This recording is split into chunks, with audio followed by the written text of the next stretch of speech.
ચલો આપણે એક લેક્ચર કમ્પ્લીટ કર્યું છે ગતિ વિશે. હવે જે આપણે આનું બીજું લેક્ચર જોવા જઈ રહ્યા છીએ એમાં આપણે આગળ જે ભણવાના છે ટોપિક્સની વાત કરું તો આપણે જે આગળ ટોપિક્સ ભણવા જઈ રહ્યા છીએ એ આવશે તમારી નિયમિત ગતિ, પછી આવશે અનિયમિત ગતિ અને પછી આપણે વાત કરવાના છે ઝડપ વિશે. અને એના ઝડપના જે બે પ્રકાર આપણે જોવાના છે એ બે પ્રકારમાંના બે પ્રકાર છે, એક છે સરેરાશ ઝડપ અને બીજી છે નિયમિત ઝડપ. ચલો હવે સૌથી પહેલા તો આપણે જે લાસ્ટ લેક્ચરમાં એટલે અને આગળના લેક્ચરમાં જે ભણીને ગયા તો એમાં આપણે જોયું હતું કે અંતર અને સ્થાનાંતરનો ખ્યાલ લીધેલો કે અંતર કોને કહેવાય અને સ્થાનાંતર કોને કહેવાય. તો અંતરની જે વાત કરીએ તો અંતર મતલબ શું, તો ગતિમાન પદાર્થ જે ગતિમાન પદાર્થ હોય એને જે કુલ ગતિપથ કાપ્યો હોય એની ગતિ દરમિયાન એને જે કુલ ગતિપથ કાપ્યો હોય એને આપણે અંતર કહીએ છીએ. અને સ્થાનાંતરની વાત કરીએ તો સ્થાનાંતરની તો એકદમ સરળ વ્યાખ્યા છે. શું છે? તો સ્થાનમાં થતા ફેરફારને આપણે શું કહીએ છીએ? સ્થાનાંતર કહીએ છીએ. પછી વાત કરીએ એના SI એકમની. તો અંતર અને સ્થાનાંતર બંનેનો એકમ થશે SI એકમ થશે મીટર. કેમ? તો અંતર એટલે શું? આપણે કેટલું ડિસ્ટન્સ કવર કર્યું, ક્યાંથી ક્યાં સુધી પહોંચ્યા, તો એને માપવા માટે શેનો ઉપયોગ કરવાના છે? મીટરનો ઉપયોગ કરીશું, કાં તો કિલોમીટરનો ઉપયોગ કરવાના છે, કાં તો જો નાની વસ્તુ હશે તો સેન્ટીમીટરનો ઉપયોગ કરીશું. પણ SI એકમની વાત આવે તો SI એકમ એનો થશે મીટર. બરાબર? ચલો હવે જોઈએ તો એનો SI એકમ થઈ ગયો મીટર, એને બીજા કિલોમીટર અને સેન્ટીમીટરમાં માપી શકાય. તો આ અંતર અને સ્થાનાંતરનો ખ્યાલ આપણે આના આગળના લેક્ચરમાં જોયો. હવે આ લેક્ચરમાં જે આપણે જોવા જઈ રહ્યા છીએ એના ટોપિક્સની આપણે ચર્ચા કરીએ. હવે એની પહેલા તમારી ચોપડીમાં પાના નંબર 100 પેજ નંબર 100 ઉપર તમને ઇન્ડેક્સ ક્વેશ્ચન્સ આપેલા છે. 3 પ્રશ્નો આપેલા છે. તો જરા જુઓ કે તમારી જે પુસ્તક છે એમાં પાના નંબર 100 ઉપર તમને 3 પ્રશ્નો આપેલા છે. તો સૌથી પહેલા પ્રથમ પ્રશ્નની વાત કરીએ તો પ્રથમ જે પ્રશ્ન છે શું કહે છે કે કોઈ વસ્તુ દ્વારા કંઈક અંતર કપાયેલ છે, શું તેનું સ્થાનાંતર શૂન્ય હોઈ શકે? હવે તમારે વિચારવાનું છે કે સ્થાનાંતર કેવું હોઈ શકે? સ્થાનાંતર ધન પણ હોઈ શકે, સ્થાનાંતર શૂન્ય પણ હોઈ શકે અને સ્થાનાંતર ઋણ પણ હોઈ શકે. તો શું સ્થાનાંતર શૂન્ય હોઈ શકે? તો હા, સ્થાનાંતર શૂન્ય હોઈ શકે. ક્યારે? તો એક ઉદાહરણ આપું. ધારો કે કોઈ વ્યક્તિ છે એ પોતાના ઘરેથી નીકળે છે, બજારમાં એનું કામ પતાવી અને પાછું ઘરે આવી જાય છે. તો એનું પ્રારંભિક સ્થાન અને અંતિમ સ્થાન બંને કેવા છે? એક જ થઈ જશે. ઘરેથી નીકળ્યો, ઘરે પાછો આવ્યો, પ્રારંભિક સ્થાન અને એનું અંતિમ સ્થાન પણ એક જ છે. તો આ સ્થિતિમાં તમારું સ્થાનાંતર થઈ જશે શૂન્ય. તમારા સ્થાનાંતર મતલબ શું? તો સ્થાનમાં થતો ફેરફાર. તો આમાં સ્થાનમાં શું ફેરફાર થયો? કંઈ જ નહીં. ઘરેથી નીકળ્યો, ઘરે પાછો આવી ગયો, સ્થાન તો એક છે ઘર. તો સ્થાનમાં કોઈ જ ફેરફાર થયો નથી, એટલે તમારું સ્થાનાંતર થઈ જશે શૂન્ય. આવું જ એક ઉદાહરણ તમે વર્તુળનું લઈ શકો. ધારો કે કોઈ આમ ગોળાકાર આમ ગોળ વર્તુળાકાર ગાર્ડન છે, બગીચો છે અને તમે એનું એક ચક્કર પૂર્ણ કરો છો. તો જ્યાંથી તમે શરૂઆત કરો છો ત્યાં એક ચક્કર પૂરું કરી અને ફરી પાછા જ્યાંથી તમે શરૂઆત કરી છે ત્યાં જ આવીને ઊભા રહો છો.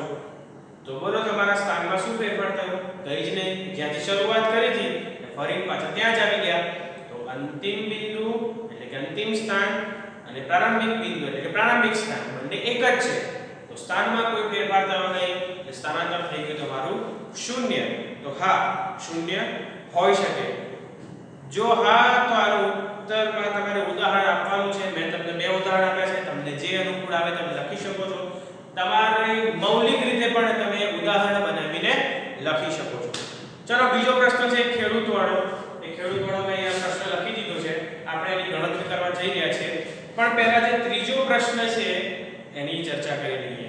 તો ત્રીજો પ્રશ્ન શું કહે છે? જો કે સ્થાનાંતર માટે નીચેના પૈકી કયું સાચું છે?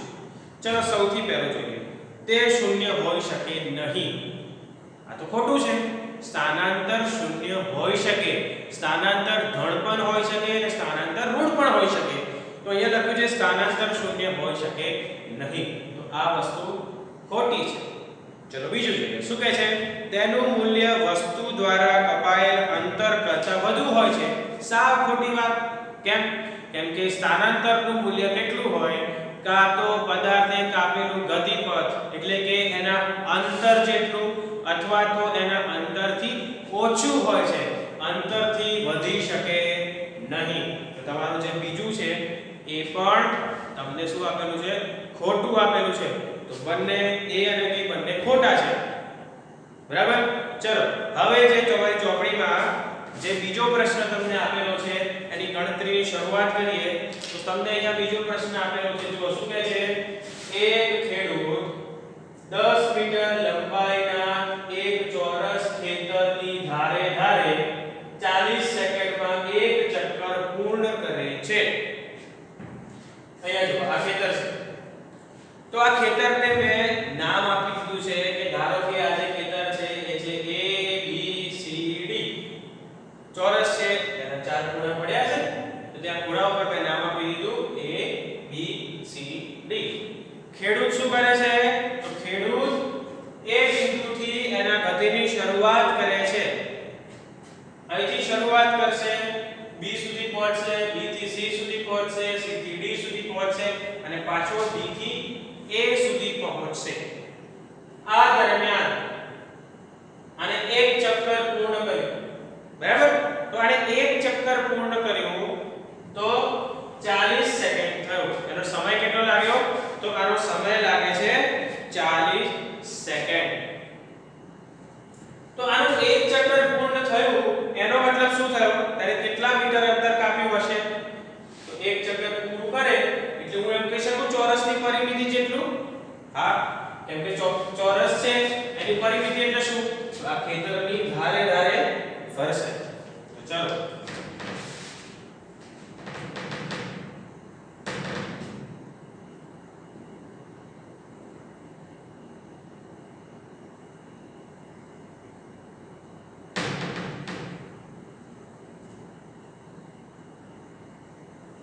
જો એક પરિક્રમણની વાત કરવામાં આવે તો ખેડૂતે જો કાપેલું એક પરિક્રમણ છે એ કેટલું થઈ જશે?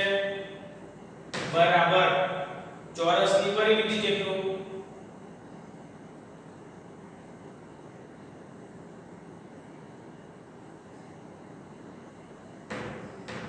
ચોરસની પરિમિતિ જેટલું થઈ જાય. ચલો તમને ખબર જ છે ચોરસની પરિમિતિ કેટલી થાય? ચોરસની પરિમિતિ થાય 4 ગુણ્યા એની બાજુ. બાજુ કેટલાની છે? અહીંયા લખ્યું છે જો 10 મીટર લંબાઈની એક ચોરસ. તો 10 મીટર લંબાઈની એની બાજુ છે તો થઈ જશે 4 ગુણ્યા 10 મીટર. કેટલા થઈ જાય? 40 મીટર. હવે વિચારો એક પરિભ્રમણ પૂરું કર્યું એટલે A થી શરૂઆત કરી, B થી C, C થી D, D થી A. ફરી પાછો A ઉપર પહોંચ્યો ત્યારે એને કેટલું અંતર કાપ્યું? તો 40 મીટર જેટલું એને અંતર કાપ્યું. આ 40 મીટર અંતર કાપવા માટે એને કેટલો સમય લીધો? 40 સેકન્ડનો સમય લીધો. તો 40 મીટર અંતર કાપવા માટે લાગતો સમય 40 મીટર અંતર કાપવા માટે લાગતો સમય. તો 40 મીટર અંતર કાપવા માટે એટલે કે એક પરિભ્રમણ પૂર્ણ કરવા માટે લાગતો સમય કેટલો છે? 40 સેકન્ડ છે. 40 સેકન્ડ છે. ચલો હવે વિચારો. હવે શું કહે છે? 2 મિનિટ અને 20 સેકન્ડ બાદ આ ખેડૂતે પ્રારંભિક સ્થાનથી કેટલું સ્થાનાંતર કર્યું હશે? 2 મિનિટ અને 20 સેકન્ડ બાદ. ચલો 2 મિનિટ અને 20 સેકન્ડ.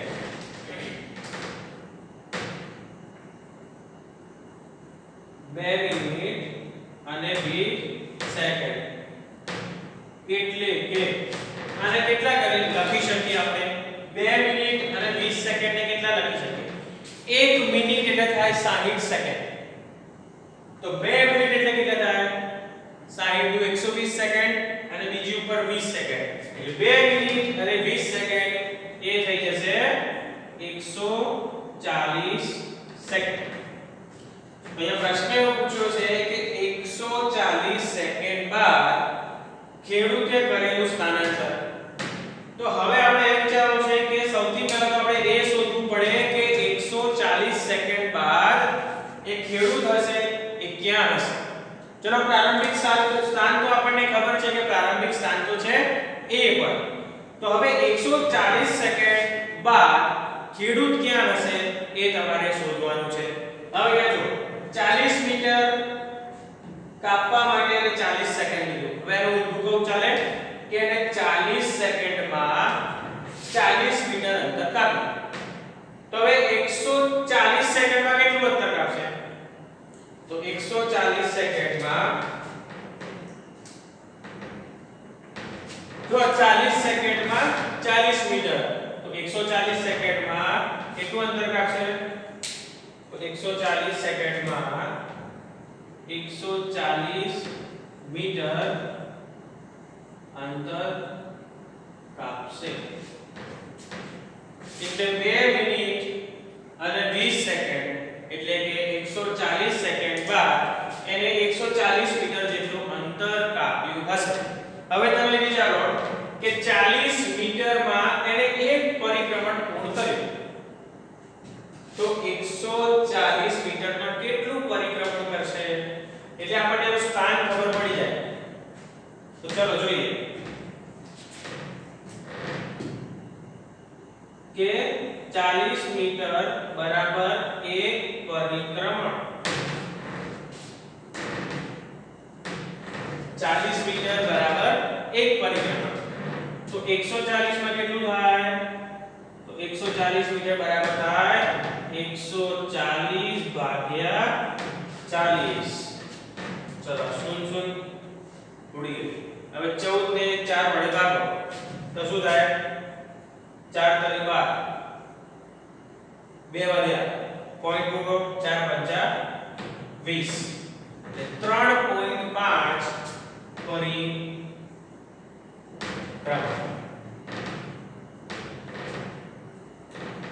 કે 140 સેકન્ડના સમય બાદ એને 3.5 પરિક્રમણ કર્યા હશે. તો શરૂઆત કરીએ અહીંયાથી. તો આ એક પરિક્રમણ પૂરું થયું, આ બીજું પરિક્રમણ પૂરું થયું અને આ ત્રીજું પરિક્રમણ પૂરું થયું. 3 સુધીમાં તો આપણને ખબર પડી, પણ હવે 0.5 એટલે શું? ચલો એક પરિક્રમણ એટલે 40 મીટર. તો 0.5 પરિક્રમણ એટલે કેટલા થાય? એક પરિક્રમણ એટલે 40 મીટર.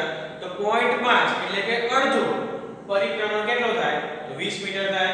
પણ અહીંયા લખી શકો 0.5 પરિક્રમણ બરાબર કેટલા થાય? 20 મીટર. 0.5 પરિક્રમણ બરાબર થાય 20 મીટર. ચલો 3 પરિક્રમણે અહીંયા આવીને એક ખેડૂતો પર રહ્યો. હવે બીજા અડધો એટલે કે 0.5 પરિક્રમણ કરવાનું બાકી, એટલે કે 20 મીટર જવાનું બાકી. તો આ 10 મીટર અને આ બીજા 10 મીટર એટલે 3.5 પરિક્રમણ પૂર્ણ કર્યા પછી એટલે કે 2 મિનિટ અને 20 સેકન્ડ પછી ખેડૂત ક્યાં હશે? સી બિંદુ પર હશે. તો અહીંયા સી ઉપર આ સી બિંદુ પર ખેડૂત હશે. ક્યારે? 2 મિનિટ અને 20 સેકન્ડ બાદ. તો ત્યાંનું સ્થાનાંતર શોધવાનું છે. સ્થાનાંતર એટલે શું? તો પ્રારંભિક સ્થાન અને અંતિમ સ્થાન વચ્ચેનું ન્યૂનતમ અંતર, ઓછામાં ઓછું અંતર. તો આ તમારું A છે પ્રારંભિક સ્થાન, આ C છે એ તમારું અંતિમ સ્થાન. તો A અને C વચ્ચે ઓછામાં ઓછું અંતર કયું થાય? આમ ફરીને જાવ એ થાય કે અહીંથી સીધા ત્યાં C સુધી જાવ એ થાય. તો આને આપણે જોડી દઈએ તો એનું ન્યૂનતમ અંતર થાય AC. આ સૌથી ટૂંકામાં ટૂંકું અંતર એટલે કે ન્યૂનતમ અંતર આ થઈ જશે AC. તો આ તમારું ન્યૂનતમ અંતર અને આ જ AC એ તમારું સ્થાનાંતર. તો અહીંયા લખી શકું ખેડૂતે કરેલું સ્થાનાંતર બરાબર AC. અહીંયા લખી દેજો.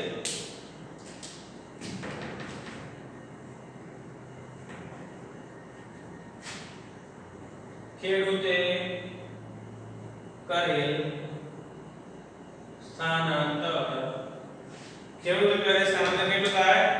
બરાબર 80. ચલો હવે શું કરવાનું છે?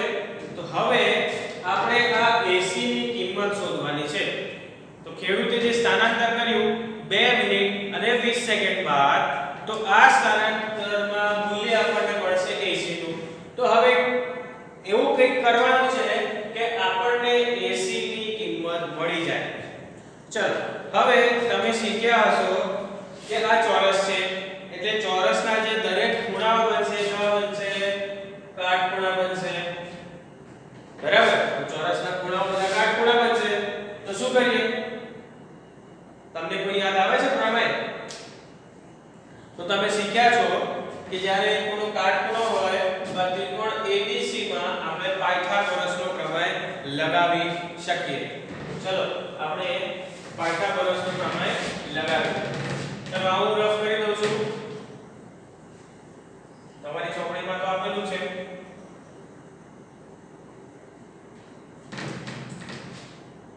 તો ત્રિકોણ ABC માં પાયથાગોરસના પ્રમેયનો ઉપયોગ કરીએ.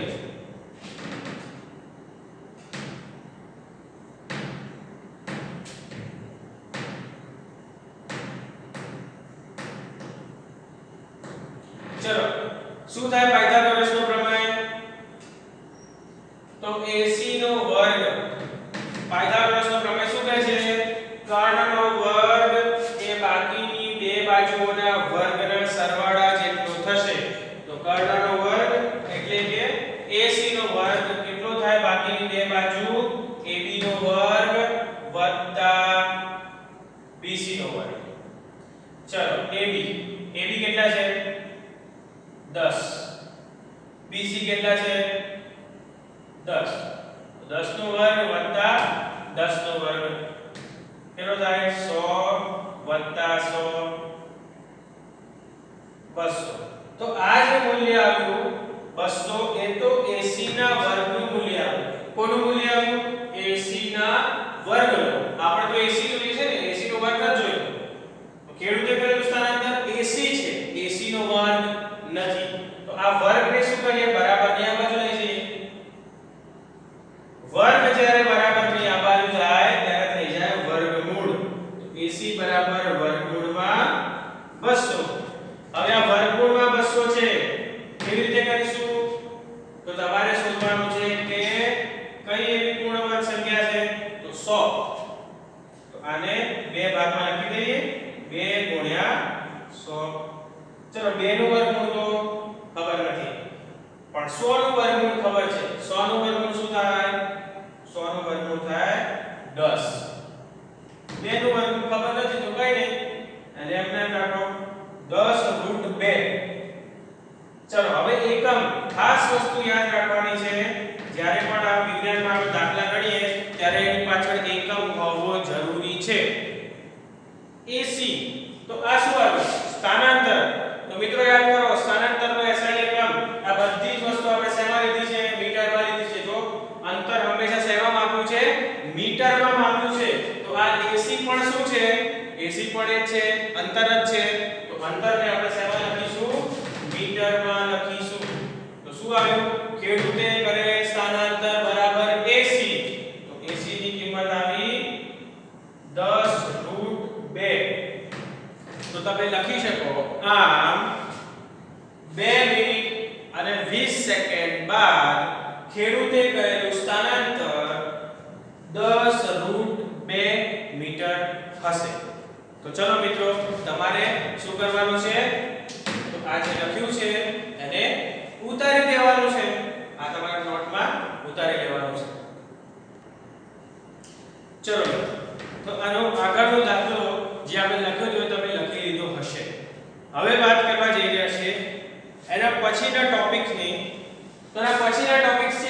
નિયમિત ગતિ અને અનિયમિત ગતિ. ચલો સૌથી પહેલા તો આ બે શબ્દો જે છે નિયમિત અને અનિયમિત એ શબ્દોની જાણકારી મળી ગઈ. તો તમને ખબર હશે કે તમારા વર્ગના અમુક વિદ્યાર્થીઓ નિયમિત છે અને કોઈક વિદ્યાર્થી હશે કે કોઈ કારણસર એ અનિયમિત હશે. તો આ નિયમિત અને અનિયમિત તમે કેવી રીતે નક્કી કર્યું? નિયમિત એટલે રોજ આવે છે સ્કૂલમાં, એનું કાર્ય સંપૂર્ણ છે, બધા વિષયમાં એનું લેસન પણ કમ્પ્લીટ છે. અનિયમિત એટલે શું? સ્કૂલમાં આવે છે, નથી આવતો, રજાઓ પાડે છે, એનું જે ગૃહ કાર્ય છે, હોમવર્ક છે એ પણ અધૂરું હોય છે, ત્યારે તમે અનિયમિત કહો છો, એ વિદ્યાર્થી અનિયમિત છે. તો આપણે નિયમિત અને અનિયમિત પહેલા સમજી લઈએ. તો નિયમિત ગતિ એટલે શું? તો વિજ્ઞાનની ભાષામાં એવું કહેવામાં આવે છે કે જ્યારે પણ પદાર્થ ગતિ કરતો હોય ત્યારે તે સમયની સાથે ગતિ કરે છે. જ્યારે પણ ગતિ કરે છે તો તે સમય એની સાથે ચાલતો જ રહે છે. તો એ સમયની સાથે ગતિ કરે છે. તો આ સમયની સાથે ગતિ કરતો હોય ત્યારે સમયના સરખા ગાળામાં એક સરખી ગતિ કરતો હોય તો એને આપણે કેવી ગતિ કહીએ છીએ? નિયમિત ગતિ. એટલે આ કેવું? સમયના સરખા ગાળામાં સરખી ગતિ, સરખું અંતર. એટલે ઉદાહરણ તમને આપું કે તમે સાયકલ લઈને જાઓ છો, એકદમ સુનસાન રસ્તો છે, કોઈ વાહન નથી, કંઈ નહીં, તો તમે શું કરો છો? સાયકલને સ્પીડે ચલાવો છો. ધારો કે હું એવું કહું કે તમે 20 કિલોમીટર પ્રતિ કલાકની સ્પીડથી સાયકલ ચલાવી રહ્યા છો, તો 5 મિનિટ થઈ તો પણ તમે 20 કિલોમીટર પ્રતિ કલાકની સ્પીડથી સાયકલ ચલાવો છો. બીજી 5 મિનિટ થઈ ગઈ તો પણ તમે 20 કિલોમીટર પ્રતિ કલાકની સ્પીડથી સાયકલ ચલાવી રહ્યા છો. તો આમ સમયનો ગાળો જો 5-5 મિનિટમાં હું તમને ચેક કરતો રહું તો 5-5 મિનિટના ગાળામાં તમે એક સરખું સમયના સરખા ગાળામાં એક સરખું અંતર કાપ્યું છે. તો એને કેવી ગતિ કહેવાય છે? નિયમિત ગતિ કહેવામાં આવે છે. એટલે જો ગતિની વ્યાખ્યાની વાત કરવામાં આવે તો જો કોઈ ગતિમાન પદાર્થ સુરેખ પથ પર સુરેખ પથ પર સમયના એક સરખા ગાળામાં લખી દઈએ નિયમિત ગતિ. ચલો બેટા, નિયમિત ગતિ એટલે શું? તો જો કોઈ ગતિમાન પદાર્થ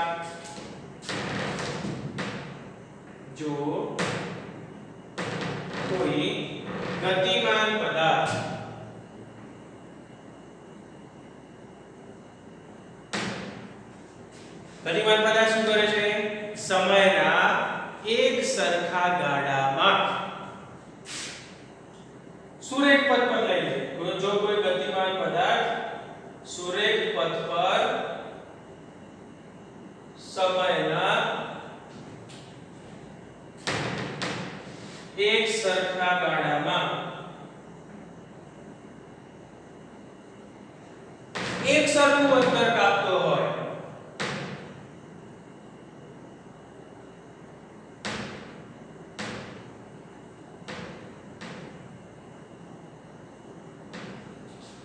સમયના એક સરખા ગાળામાં એક સરખું અંતર કાપતો હોય તો આ પદાર્થ ગતિમાન પદાર્થ શું કરે છે? નિયમિત ગતિ કરે છે એમ કહેવાય. ચલો ફરી એકવાર જોઈ લઈએ. તો જો ગતિમાન પદાર્થ સુરેખ પથ પર સમયના એક સરખા ગાળામાં એક સરખું અંતર કાપતો હોય તો આ ગતિમાન પદાર્થ નિયમિત ગતિ કરે છે તેમ કહેવાય.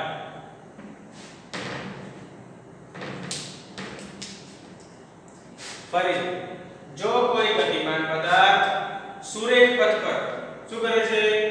સમયના એક સરખા ગાળામાં એક સરખું અંતર કાપતો હોય તો આ ગતિમાન પદાર્થ નિયમિત ગતિ કરે છે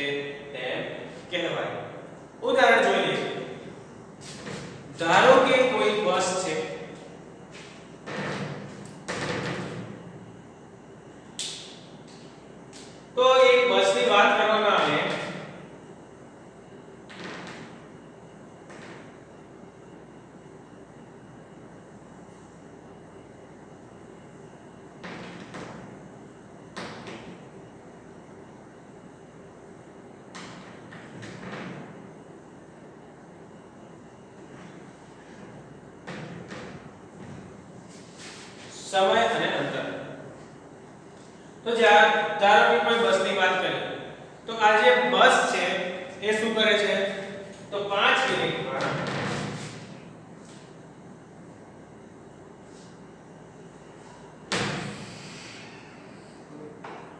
આ 5 મિનિટમાં ધારો કે એને 20 કિલોમીટરનું અંતર કાપ્યું. બીજી 5 મિનિટ થઈ ફરીથી 20 કિલોમીટરનું અંતર કાપ્યું અને બીજી 5 મિનિટ થઈ તો એને શું કર્યું બીજું 20 કિલોમીટરનું અંતર કાપ્યું. તો શું જોયું તમે તો સમયનો સરખો ગાળો જો સમયના સરખા ગાળામાં એટલે 5-5 મિનિટનો સમયગાળો આપણે લીધો એ 5-5 મિનિટના સમયગાળામાં એક સરખું અંતર કાપે છે.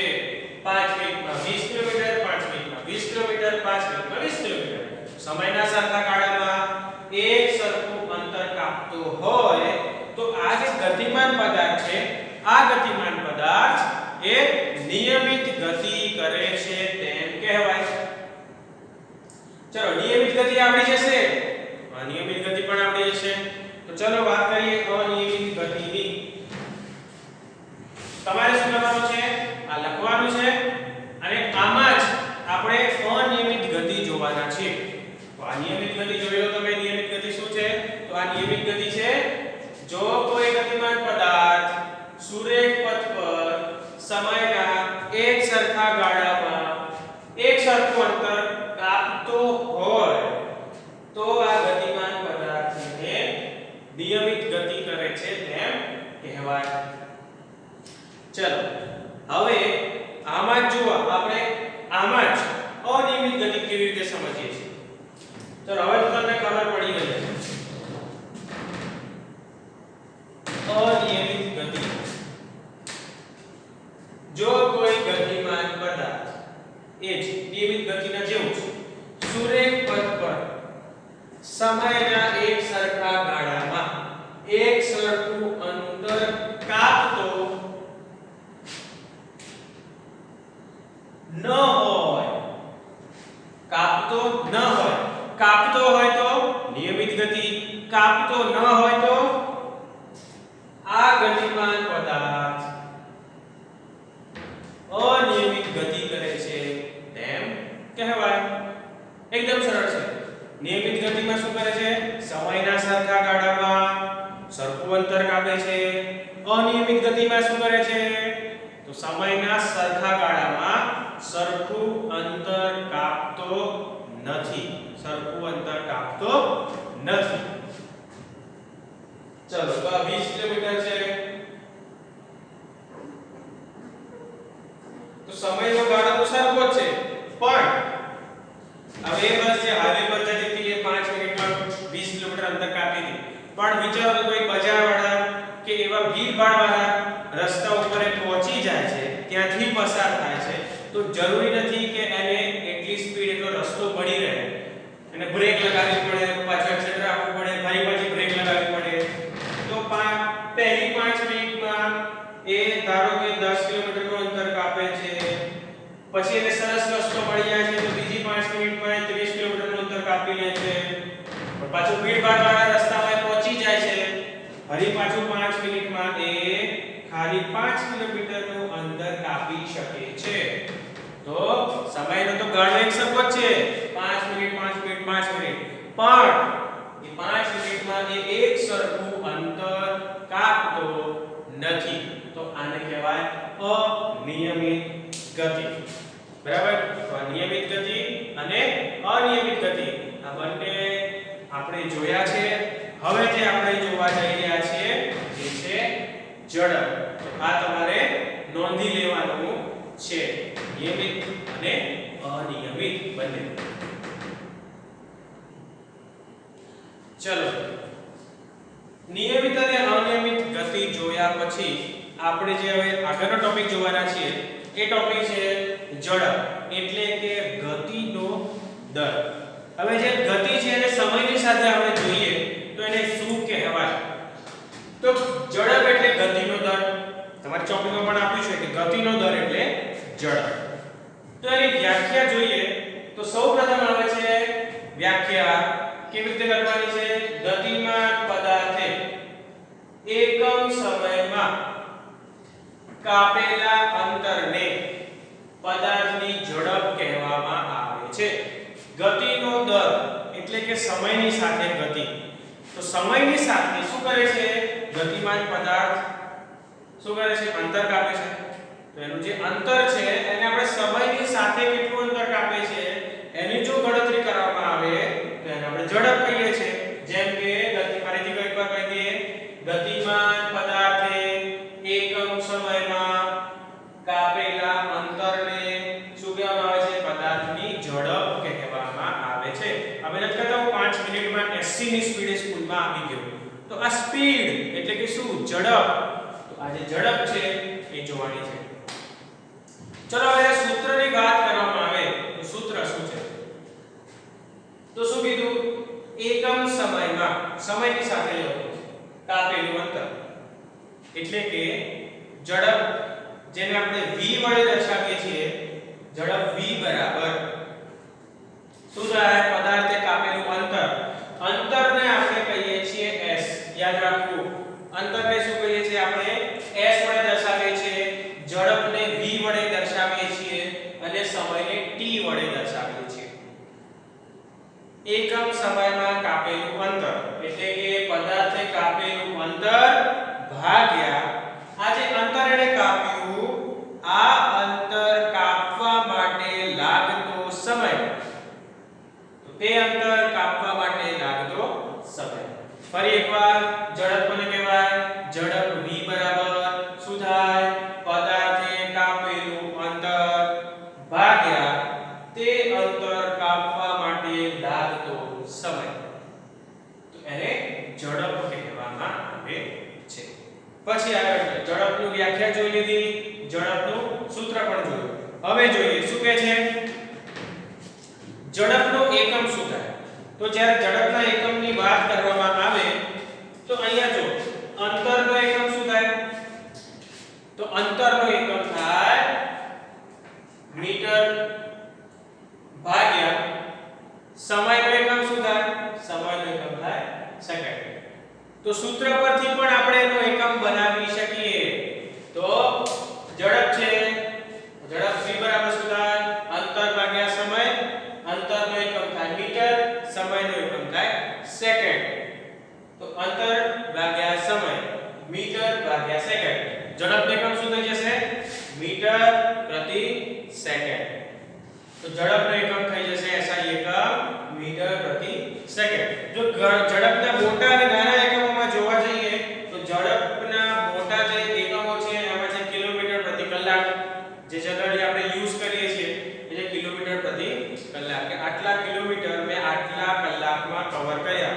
પૂર્ણ કર્યા તો એની ઝડપ કહેવામાં આવે છે અને બીજું એના નાના એકમો જોઈએ તો નાના એકમો છે સેન્ટીમીટર પ્રતિ સેકન્ડ અને ઝડપની વાત કરવામાં આવે તો ઝડપ એ અદિશ રાશિ છે કેવી રાશિ છે અદિશ ઝડપને દર્શાવવા માટે દિશાની જરૂર પડતી નથી ઝડપને દર્શાવવા માટે ફક્ત અને ફક્ત મૂલ્યની જરૂર પડે છે તો આવી જે રાશિઓ છે એને અદિશ રાશિ કહેવામાં આવે છે અને ખાસ વસ્તુ યાદ રાખવાની તમારી જે ગાડી છે ને એમાં સ્પીડોમીટર હશે તમે જેમ એક્સેલરેટર આપશો જેટલી સ્પીડ વધારે હશે એમ તમારી સ્પીડોમીટરમાં સ્પીડ વધતી જશે તો અહીંયા એક મુદ્દો તમે લખી શકો છો કે ઝડપ શેના વડે માપવામાં આવે છે તો ઝડપ સ્પીડોમીટર વડે માપવામાં આવે છે તો તમારે એવું પૂછે કે ઝડપ વિશે ટૂંક નોંધ લખો તો તમારે લખવાનું એની વ્યાખ્યા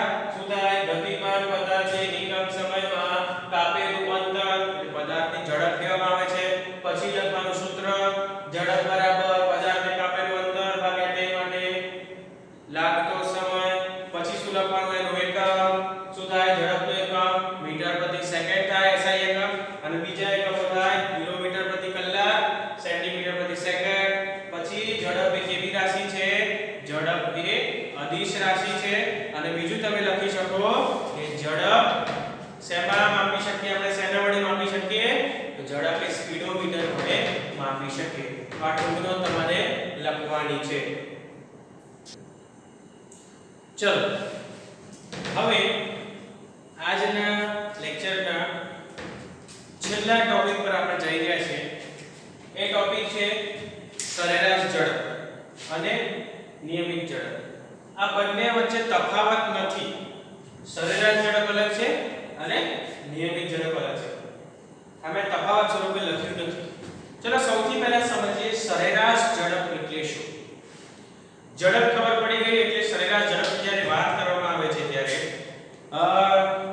કે પદાર્થે કાપેલું કુલ અંતર અને તે અંતર કાપવા માટે લાગતો કુલ સમય નો ગુણોત્તર. અહીંયા રેડ માર્કરથી મેં કી પોઈન્ટ્સ જે છે તેને માર્ક કરેલા છે. કાપેલું કુલ અંતર અને તે અંતર કાપવા માટે લાગતો કુલ સમય એનો જે ગુણોત્તર છે એને આપણે સરેરાશ ઝડપ કહીએ છીએ. સરેરાશ ઝડપમાં યાદ રાખવાનું છે કે જનરલી આપણે જે ઝડપનો યુઝ કરીએ છીએ એ સરેરાશ ઝડપ જ છે. સરેરાશ ઝડપ શું છે? જો સરેરાશ ઝડપ બરાબર પદાર્થે કાપેલું કુલ અંતર ભાગ્યા તે અંતર કાપવા માટે લાગતો કુલ સમય. ઉદાહરણ તરીકે તમે કોઈ કાર લઈને જઈ રહ્યા છો તમારા મામાના ઘરે અને તમે તમારા મામાના ઘરે જતા જોવો છો કે ઘરેથી નીકળ્યા પછી તમારા મામાના ઘરે પહોંચો ત્યાં સુધી માનું જે અંતર છે, જેવી ગાડી સ્ટાર્ટ કરી જે સ્પીડથી તમે ગાડી ચલાવી એ જ સ્પીડથી તમે તમારા મામાના ઘરે પહોંચશો? ના. ગાડીની સ્પીડ ધીમી હશે, બાર રોડ ઉપર નીકળશો થોડી વધશે, પછી જ્યારે એકદમ હાઈવે મળશે ખુલ્લો ત્યારે તમારી સ્પીડ વધશે, પછી પાછી ભીડભાડ વાળી જગ્યા ઉપર સ્પીડ ઘટી જશે એટલે કે ઝડપ ઘટી જશે.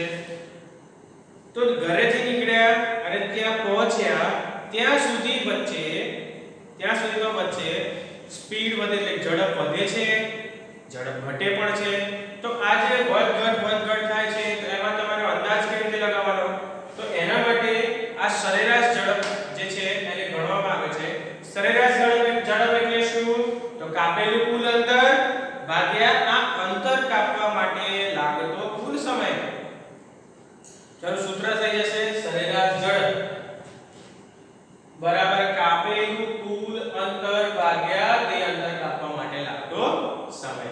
હવે જે સરેરાશ ઝડપ છે, ઝડપને આપણે શું કીધું પહેલા યાદ કરો? ઝડપને આપણે કીધું v.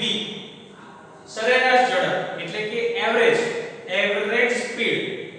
તો એને આપણે કહીએ છીએ v એવરેજ. v એવરેજ એવું કહેવામાં આવે છે, એના વડે દર્શાવવામાં આવે છે. આ યાદ રાખવાનું છે. ઝડપ છે એટલે એનો SI એકમ થશે મીટર પર સેકન્ડ, મીટર પ્રતિ સેકન્ડ એનો SI એકમ h થશે. અને આ સરેરાશ ઝડપ છે એ કેવી રાશિ છે? એ પણ અદિશ રાશિ છે. સરેરાશ ઝડપ કેવી રાશિ છે? સરેરાશ ઝડપ છે એ અદિશ રાશિ છે, ઝડપની જેમ જ. યાદ રહી ગયું? ચલો હવે જો વાત કરીએ આપણે નિયમિત ઝડપની. હવે આ નિયમિત ઝડપ એટલે શું? તો જ્યારે કોઈ ગતિમાન પદાર્થ શું કરે છે? સમયના એક સરખા ગાળામાં એક સરખું અંતર કાપતો હોય તો આવા પ્રત્યેક સમયગાળામાં તો જે પદાર્થે સરેરાશ ઝડપ મેળવી હશે એ કેવી હશે? સરખી હશે. ફરીથી વિચાર, સમયનો એક સરખો ગાળો છે, એમાં શું કરે છે? એ એક સરખું અંતર કાપે છે. 5 મિનિટમાં 20 કિલોમીટર, 5 મિનિટમાં 20 કિલોમીટર, 5 મિનિટમાં 20 કિલોમીટર. સમજાય છે? તો સમયના એક સરખા ગાળામાં એક સરખું અંતર કાપે છે. તો આ જે ગાળો છે, આ સમયનો જે ગાળો છે એમાં શું થશે? તો આ સમયના એક સરખા ગાળામાં એની સરેરાશ ઝડપ છે, એની જે ઝડપ છે એ પણ એક સરખી હશે. તો જ એને એક સરખું અંતર કાપ્યું હશે, એની ઝડપ પણ એક સરખી હશે. તો આ જે સરેરાશ ઝડપ કેવી મળે છે આપણને? એક સરખી મળતી હોય તો આ પદાર્થ નિયમિત ઝડપે અથવા તો અચળ ઝડપે ગતિ કરે છે એમ કહેવાય. સમજાણું? સો જ્યારે કોઈ ગતિમાન પદાર્થ સમયના એક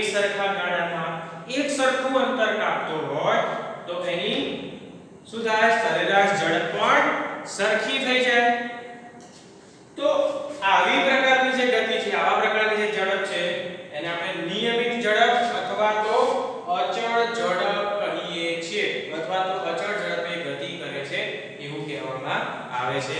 તો આ બંને વસ્તુ તમારે નોંધવાની છે, તમારે નોટ્સ બનાવવાની છે, તૈયાર કરવાનું છે.